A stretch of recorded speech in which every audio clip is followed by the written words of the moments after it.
Nina Creations' biggest driveway restoration. It's been a long day. My back is hurting. I'm tired, but did a lot of grinding. We had toe trippers all along here, about 1.5 inches.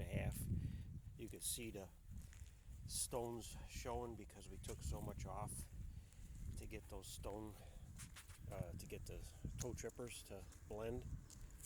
There was a lot of them. They were all over this area here and over here. This driveway is about 30 by 75 feet. It's pretty huge. So there's a lot of area. Toe trippers all along here that we did.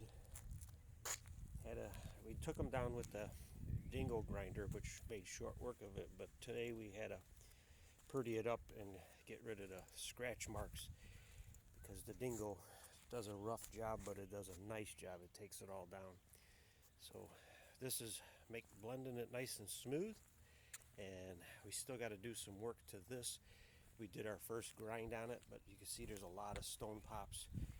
There was a toe tripper over there, but still got a long ways to go, but she's starting to take shape and look pretty nice, getting everything to blend with no more toe trippers.